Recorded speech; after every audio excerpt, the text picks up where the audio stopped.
Hola chicos, buen día, ¿cómo están? En esta clase vamos a continuar con el estudio de la unidad número 8 y vamos a ver el punto 2, ajustes de la información contable, y el punto 3. Con respecto a los ajustes de los datos del prebalance, que es lo que estudiamos en la clase anterior, el prebalance, una cuestión importante es el adecuado corte al cierre del periodo bajo estudio. ¿Sí? ¿Para qué? Para que la información contable refleje la realidad o con la mayor exactitud posible la situación patrimonial a ese instante de cierre y su evolución en un periodo de tiempo. Entonces, para lograr esa correcta apropiación, ¿sí?, de los saldos de la igualdad contable referidas a ese momento de tiempo y su instante de cierre, ¿qué es necesario? Realizar ciertas correcciones, ciertos ajustes a la información contable que se logra a través de asientos de registros en el diario general que se denominan asientos de ajuste. ¿Cuáles son las causas que generan esos ajustes a la información contable? Y bueno, puede ser por errores u omisiones, ¿sí? Puede ser que se omitió registrar todo un asiento o se cometió un error y el asiento está invertido. Por ejemplo, en vez de debitar costo de la mercadería vendida y acreditar mercadería, se hizo al revés. O las cuentas que se utilizaron no son las correctas. Entonces eso genera la necesidad de realizar un ajuste por error u omisión. ¿Qué más? Otra causa de ajuste puede ser la inadecuada utilización de la base de vengada de imputación de los hechos diferidos. ¿Sí? En este caso se realizarán los asientos de ajuste si las operaciones originales y originarias y los devengamientos del ejercicio están mal registrados o no se hayan registrado directamente. Otra causa de ajuste es por la existencia de operaciones de registración diferida, donde, ¿se acuerdan?, el instante de captación es diferente al instante de registración. Por ejemplo, los alquileres, los intereses, los sueldos, y que al final del periodo contable se han ganado, pero que aún no se han registrado. Generalmente, ¿por qué no se registraron? Y bueno, porque dijimos, por la relación costo-beneficio, se decide registrar después de un tiempo que generalmente es al fin de mes. También puede ser el caso de las depreciaciones del ejercicio, si la empresa no utiliza un sistema de inventario permanente, el cálculo del costo de la mercadería vendida, etc. ¿Qué más? Y bueno, y en general por cualquier otro tipo de circunstancias donde los datos a procesar no se evidencien en forma tan explícita en la documentación respaldatoria. ¿Sí? Bueno, estas tres últimas causas pueden darse en forma separada o en forma combinada. ¿Cuál es el circuito de los ajustes? ¿Sí? Partimos, ¿sí? Fíjense, ahí está, les puse el número arriba. Partimos de la información contenida en el prebalance de movimientos y saldos. ¿Se acuerdan? Que eran hasta las primeras cuatro columnas. Bueno, y una vez que se detecta la necesidad de corregir, de ajustar la información, se realizan los ajustes a la información, que es lo que les puse ahí, 2. Esos ajustes a la información, ¿dónde los vamos a realizar? En el libro diario general. ¿Sí? Libro diario general. ¿Por qué? Bueno, porque son operaciones no repetitivas. No se van a registrar en sus diarios. Se registra en el libro diario general. Y bueno, y luego, ¿qué se tiene que hacer? Siguiendo el circuito, mayorizar. Se mayorizan en el libro mayor general y se completan, ¿sí?, las 4 columnas siguientes del prebalance. O sea que ya tenemos el prebalance de saldos ajustados. ¿Se acuerdan? Bueno, y con esa información ya está todo listo para poder preparar los informes contables. Ese es el circuito de los ajustes.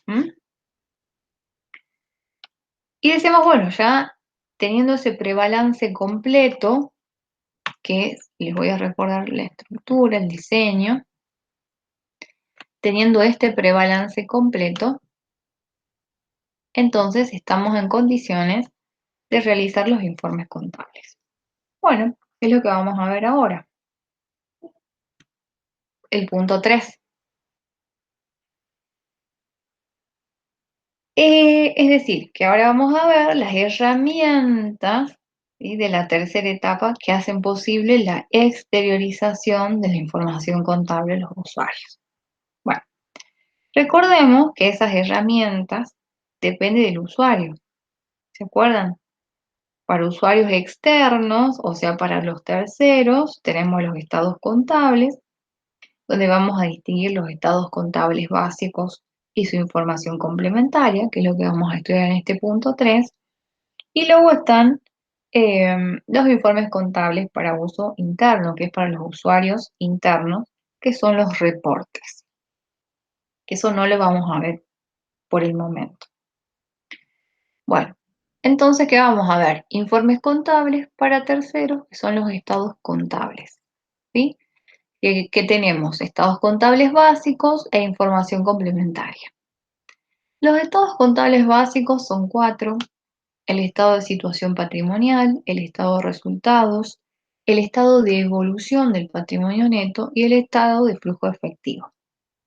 Y la información complementaria, ¿sí?, a través de notas y anexos. Entonces, aquí vamos a ver cada uno de ellos. El estado de situación patrimonial debe mostrar la situación patrimonial del ente a una fecha determinada, ¿sí? ¿Cuáles son sus características?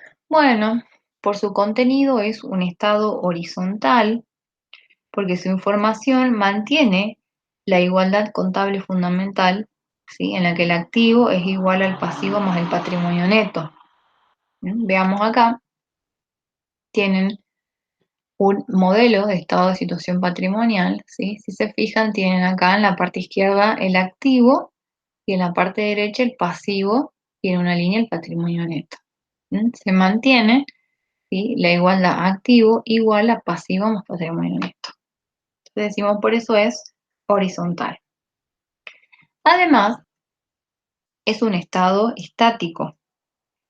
Es estático porque expone la información patrimonial a una fecha determinada, ¿sí?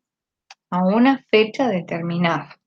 Fíjense en acá, dice arriba, modelo SA es la empresa, estado de situación patrimonial o balance general y ahí va a ir la fecha, por ejemplo, 31 de diciembre de 2019, ¿sí? A una fecha determinada, por eso decimos que es estático. ¿Qué más? Otra característica es que es un estado sintético, porque expone la información a nivel de rubros, ¿sí? No nos muestra la composición y el detalle de cada uno, no, nos muestra la información a manera de rubros. Fíjense, activo, activo corriente, caja y bancos, es un rubro. Inversiones temporarias, ¿sí?, créditos por venta, me muestra el valor total. Por eso que después hace referencia, fíjense en al lado, a las notas. Entonces, en las notas es donde sí va a haber información detallada, pero acá en el estado de situación patrimonial no. Es sintético a nivel de rubros. Bueno, ¿qué expone el estado de situación patrimonial? Decíamos, bueno, la situación patrimonial, es decir, que expone la composición del activo, del pasivo y el patrimonio neto en una línea, ¿sí? Como verán, y como ustedes recordarán, ¿sí?, el activo lo muestra clasificado en corrientes y no corrientes y ordenados en función decreciente a su grado de liquidez, ¿sí? ¿Cuáles son los activos corrientes? Repasemos. Son aquellos que se espera que se conviertan en efectivo o equivalente a efectivo dentro del plazo de 12 meses o un año, contados de la fecha a la que se refieren los estados contables. Y no corrientes van a ser aquellos que exceden ese plazo. ¿Qué más? El pasivo también, si se fijan, está expuesto en pasivo corriente y no corriente. ¿sí? Considerando que el pasivo corriente son aquellas deudas que a la fecha a la que se refieren los estados contables están vencidos o que serán exigibles dentro del término de un año, ¿sí? Contados desde la fecha a la que se refieren los estados contables, como ya dijimos. Y además muestra primero que las deudas ciertas y luego las deudas contingentes. Por eso dice ahí pasivo corriente, pasivo no corriente, y dentro del pasivo corriente y no corriente tienen primero las deudas y luego las previsiones. ¿Qué más me muestra? El patrimonio neto, fíjense al final, a la derecha tienen patrimonio neto y dice según estado correspondiente. Muestra el patrimonio neto pero en una sola línea, ¿sí? Porque ahí me dice, bueno, el detalle va a estar ¿dónde? En el estado correspondiente, que ya lo vamos a estudiar, que es el estado de evolución del patrimonio neto, ¿sí? Bueno, ese es un ejemplo de un estado de situación patrimonial. ¿Qué más tenemos? El estado de resultados. El estado de resultados suministra información de las causas que generaron los aumentos y disminuciones de la situación patrimonial de inicio del ejercicio, ¿sí? Motivadas por las operaciones de la empresa con los terceros. O podemos decir también que el estado de resultados nos muestra las causas que generaron el resultado de ese periodo de tiempo. ¿Mm? Es un estado vertical, dinámico y sintético. ¿Por qué es vertical? Porque en lugar de mantener una situación de igualdad de magnitudes, ¿qué nos muestra? Llega a un resultado final, que es la ganancia o la pérdida, ¿sí? Por eso es vertical. Es dinámico porque siendo la información contenida igual a cero al inicio del ejercicio, recuerden, los valores que se exponen a la fecha de exposición representan la cuantía de los cambios de esos conceptos, ¿sí? Me muestra cómo se ha ido formando el resultado del ejercicio, cuáles han sido sus causas, ¿sí? Y es sintético porque no muestra los detalles de la información, ¿sí? Es información global. ¿Por qué? Porque se supone que así tiene que ser la información para que sea de fácil lectura e interpretación.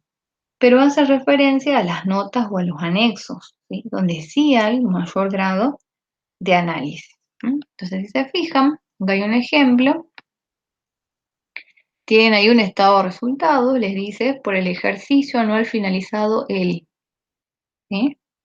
O sea, se refiere a todo ese ejercicio, todo ese momento de tiempo. Y me muestra la composición, me muestra cuáles han sido las causas que generaron el resultado del ejercicio. Entonces, fíjense, dice, por ejemplo, ahí ventas netas de bienes y servicios, le resta el costo de los bienes vendidos, ¿sí? Determina una ganancia o una pérdida bruta, y luego ahí están los otros resultados, ¿sí? Me va mostrando las causas que generaron el resultado del ejercicio, ¿sí? ¿Qué expone? Bueno, me detalla los resultados ordinarios y también los extraordinarios. Los resultados ordinarios son los que se producen normalmente, ¿sí? De manera regular, por eso se los llama ordinarios, que pueden ser operativos, no operativos o financieros, ¿sí? Los resultados operativos son los resultados de todos los días, los resultados relacionados con el objeto del ente, con su actividad principal, por ejemplo, las ventas, su costo, como veíamos recién. En cambio, los no operativos son resultados que no están relacionados a la actividad principal del ente, ¿sí? Pero son ordinarios, se producen normalmente, como por ejemplo alquileres ganados por un inmueble de propiedad de la empresa. Y otros resultados operativos son los financieros, ¿sí? Generados por activos o pasivos, por ejemplo, intereses por financiación a un cliente, intereses por un préstamo, ¿sí? Esos son financieros. Y los resultados extraordinarios, que pueden ser del ejercicio o de ejercicios anteriores, son resultados atípicos, ¿sí? No son resultados regulares, son atípicos, son excepcionales, que no fueron frecuentes en el pasado y se espera lo mismo para el futuro, como por ejemplo podría ser una pérdida extraordinaria por el incendio de mercaderías en el depósito que no estaban aseguradas, ¿sí? Por ejemplo, eso es un resultado extraordinario. Por ahí, como les decía, tienen un ejemplo de un estado de resultados. Si se fijan, al igual que el estado de situación patrimonial, dice acá actual, tiene una columna que dice actual y una columna que dice anterior. ¿Sí? ¿Por qué? En actual van los valores actuales del ejercicio al que se refiere el estado contable y en la columna de lado van los valores del ejercicio anterior. ¿Sí? ¿Para qué? Y bueno, para poder comparar.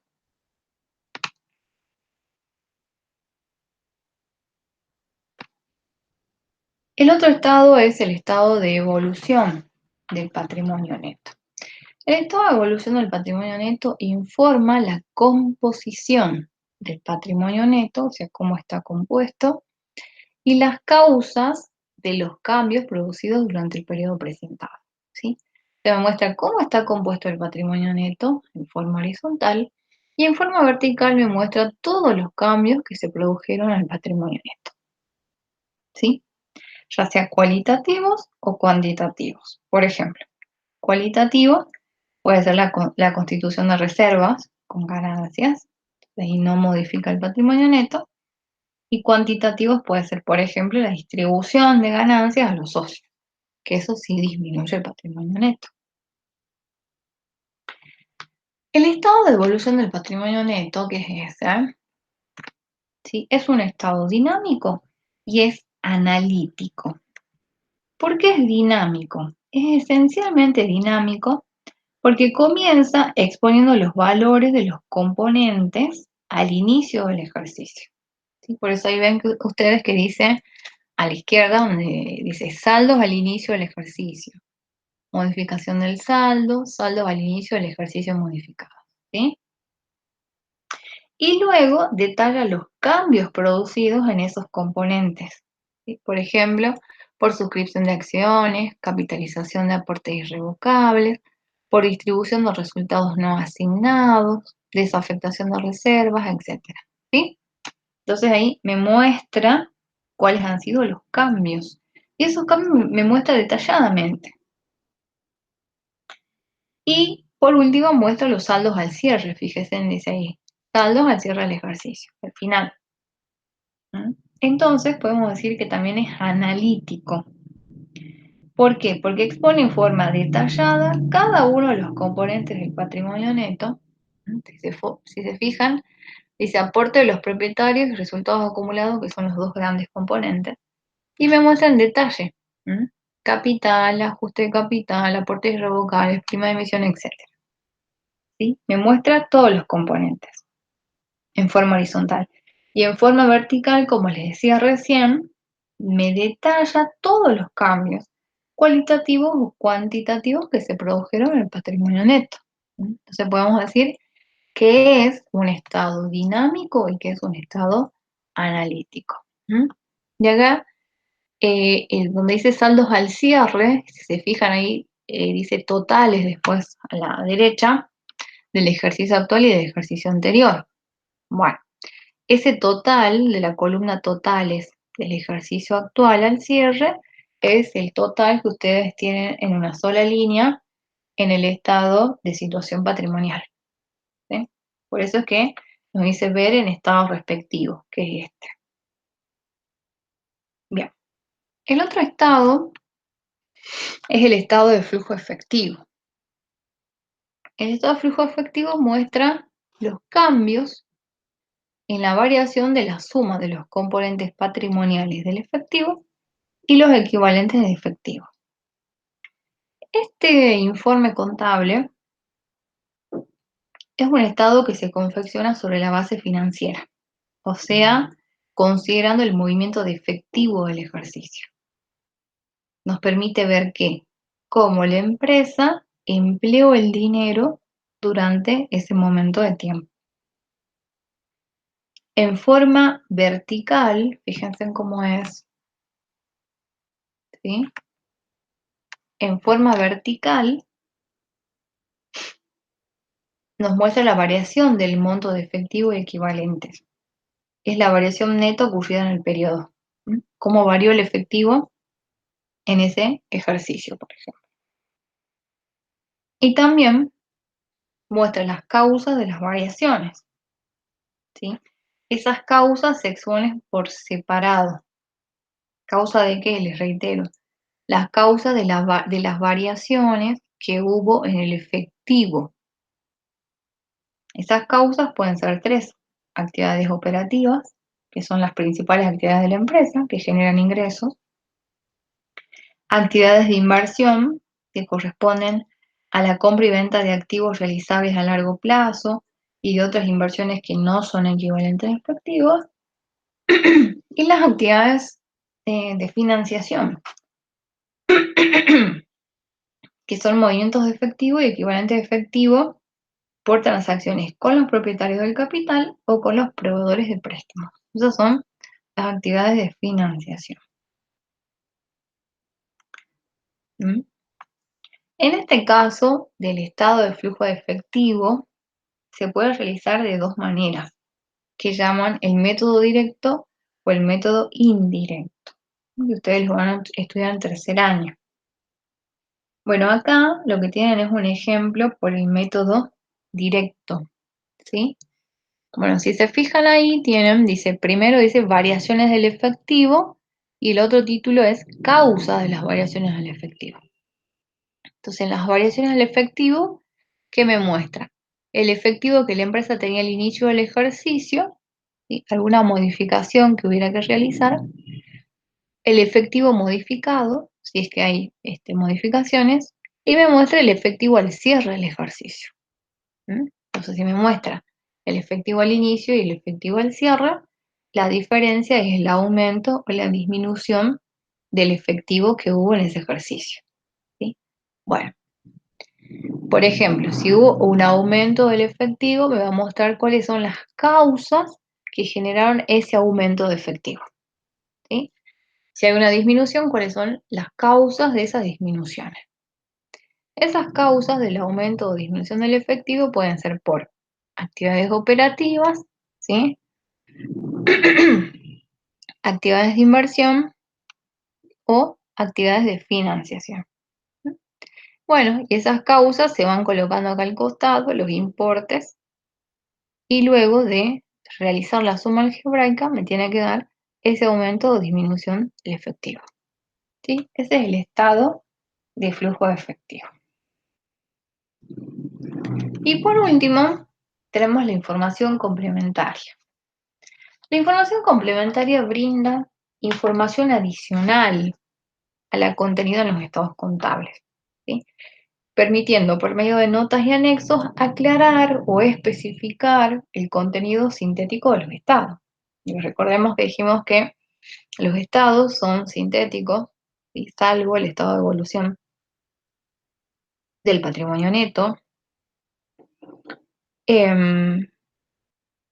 Entonces me muestra, ¿sí? Tiene información analítica que está compuesta por los anexos, que son los que contienen información, que se hace por medio de una gráfica determinada. Generalmente son cuadros, ¿sí? Los anexos son cuadros, como por ejemplo el anexo de bienes de uso, el de activos intangibles, el anexo de gastos, ¿sí? Y las notas contienen información que tiene que ser suministrada a los usuarios que no tienen una gráfica predeterminada. Generalmente es un texto, ¿sí? Se escribe y se aclara por medio de esas notas. Por ejemplo, las notas que hacen referencia a los bienes de disponibilidad restringida, si hay alguna hipoteca, alguna prenda, la nota que se refiere a los criterios de evaluación que se utiliza para determinado bien, etcétera. Esas son las notas. Bien, entonces lo que hacen las notas y los anexos es detallar la información contenida en los estados, ¿sí? Por eso, volvamos a los estados.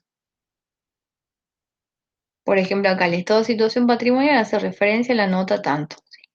Si voy a esa nota, ¿sí? voy a ver cuál es la composición del rubro caja y bancos, ¿sí? Y así con todos, fíjense. ¿Sí? Por ejemplo, acá dice bienes de uso, anexo, número tanto y nota, número tanto, ¿sí? Tiene un anexo. Otras inversiones también tienen anexo, activos intangibles, ¿sí? Entonces nos manda a las notas y a los anexos para poder detallar esa información que acá se muestra de forma sintética. Fíjense en el estado de resultados también. Ventas netas de bienes y servicios, entre paréntesis anexo. Si me voy al anexo número tanto, voy a ver en forma detallada la información sobre esas ventas netas de bienes y servicios. Después tienen los anexos de los gastos, ¿sí? Por ejemplo, de los gastos de comercialización, de los gastos de administración, de otros gastos. Ahí va a mostrar en forma detallada cuáles han sido esos gastos, ¿sí?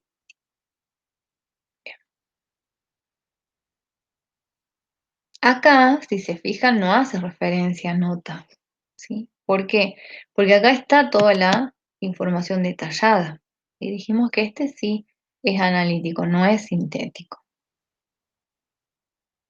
Bueno, y acá también, en el caso de el estado de flujo efectivo, que no hace referencia a notas, ¿sí? Porque me está detallando cuáles han sido las causas del aumento o disminución del efectivo. Bien, bueno, hasta acá terminamos con esta unidad, que es la unidad número 8. Sigan estudiando, ¿sí? Voy a ser bastante reiterativa en esto, pero es la única forma que ustedes aprendan. Ver el video de nuevo para guiarse, porque les reitero que el PowerPoint es una guía para que ustedes estudien, ¿sí? No van a ir a rendir estudiando el PowerPoint.